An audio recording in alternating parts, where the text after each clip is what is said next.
Hi guys, it's Cameron Tope with Emerson House Buyers. Every week I bring you tools, tactics, strategies, lessons I've learned, things that um, have really helped me build up a sizable rental portfolio over the last 2 years, and things that I wouldn't do and would avoid.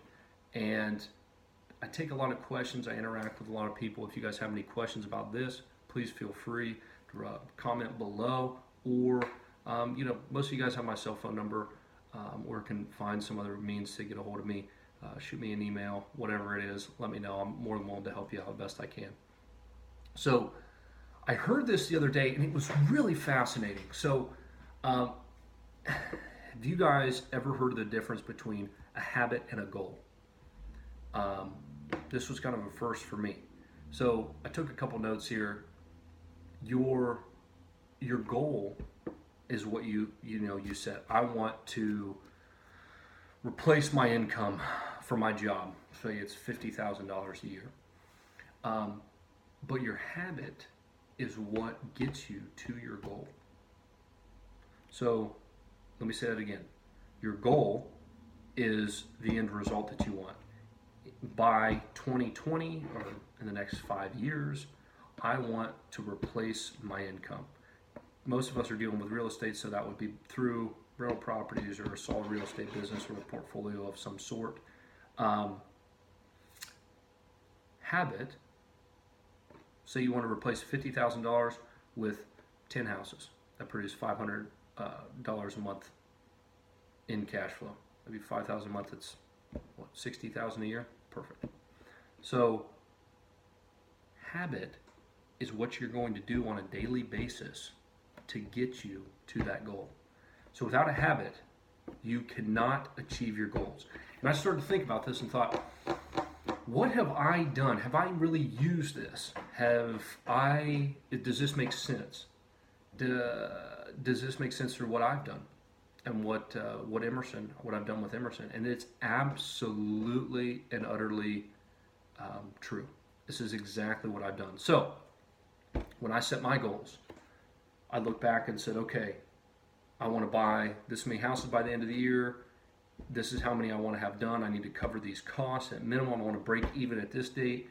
And then I made offers. And this is how much marketing you have to do to hit that many deals, to get that many deals, to get that many calls, to do that many walkthroughs, to make that many offers, to get that many deals.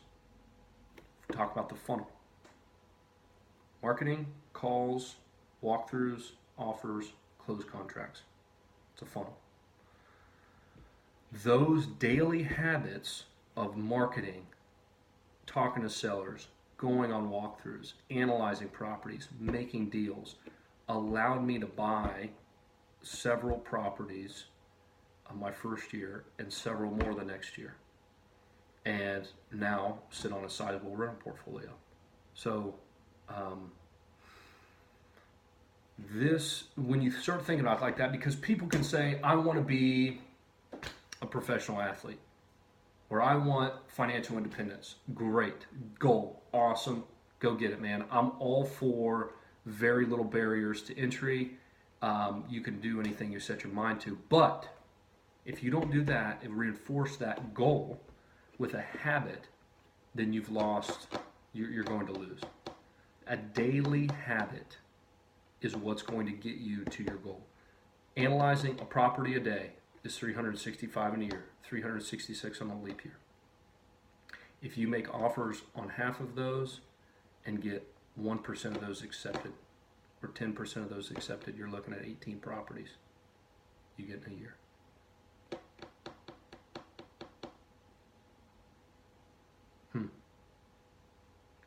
Instead of, I'll make a few offers here when I feel like it, or I'm going to go to network and do this and do that, and I just got this goal, I'll read it every morning. You got to do it with some action, some habit. What habit? So ask yourself, what habit do I need to set in place or put in stone that I'm going to do every day no matter what to be able to reach my goal? One of my habits, I review my goals every day. I do certain things dietary wise every single day. I read every single day. whether it's a page I read every single day. These are certain things I put in place. I talk to my clients I talk to somebody on my client list every single day.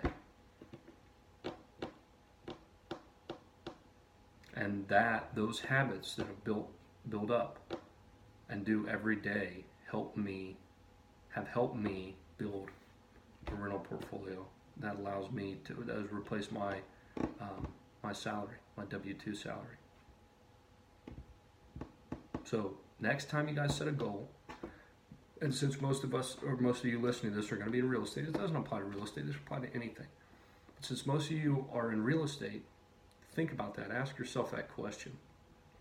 I have these goals. Hopefully at least at the new year, you set yourself a goal. And if you look at them again, what am I doing every day to reach those goals? And if you're not, maybe they're not that inspiring of goals. Maybe you're afraid to reach your goals. Maybe you need to create more inspiring goals. But I just want to be crystal clear on this. When I heard this and started to think about it, it is exactly how I achieve my goals. I crushed my goals by doing these daily habits. Because if you have a habit to make an offer every day or two, make it something simple, but do it every day. Don't try to make, I'm going to make 50 offers every day. You won't do that. I mean, you might do it 2 or 3 days and you're like, dude, this sucks. I'm spending 2 or 3, 4 hours. If you make one offer every day, if you challenge yourself to make one offer every day, you're going to realize, well, after maybe the first week or two, you're going to be like, well, I've already done one offer. I could do another one. Why not do 2? Or I've got this other one coming across my desk. I'll do 2 today. You'll keep building on that. It'll get easier and easier to analyze properties. You'll be able to see them. Boom, boom, boom. It'll come more naturally. So the other things I wrote down, that's the other thing. Habits are so much easier to create than goals. Goals become this huge arbitrary thing. I want to have financial independence. That's big and scary to a lot of people. If you break it down, that means I need to buy 10 rental properties, which means I need to make 20 offers, 50 offers, which means I need to look at 500 deals, which means I need a daily habit of making 2 offers every day for a year, and I'll buy all my 10 houses. And the last piece, just to reiterate, guys, habits are how you're going to get to your goals. Habits are the avenue, the daily rent that you got to pay to get to your goals. And I think you'll find that most of the successful people just kind of be hyper aware of that now. That when somebody talks, when you look at somebody successful, see what they do every day. Grant Cardone, I don't agree with some of the stuff he says. He's a salesman, great salesman. I think probably a great father and everything else, but I don't agree with everything he says. But that guy's out there every week putting out some content. He's doing things habitually to get to where he wants to go. Gary Vaynerchuk, Tony Robbins, you look at Bill Gates, even Warren Buffett, they're still either working, whether that's in their job or their foundation. It's like every single day. Look at the guys on Shark Tank. These are billionaires who are still out there looking for things, doing their routines, their daily habits to get to their goals. And these guys are worth stupid amounts of money. So, hope that helped, guys. If you guys have questions about this or it doesn't make sense, I think this is a crucial piece to get. Because if you're having trouble hitting your goals, I think if you look at your daily habits, you might realize that doing what I do now every day is not going to get me to where I want to be. So I can't just write it down and read it every day and visualize it and boom, it's going to happen. Visualization is huge, but it has to be backed up by daily action. And daily actions is just a habit. Okay, guys, that's enough. I hope it helped. If it did, share it with somebody. If it didn't, let me know. Interact. Let me know what happened, guys. Let me know how you feel about this or if this makes sense. And we'll keep on keeping on. Keep buying real estate. Keep having a great time. Thanks, guys.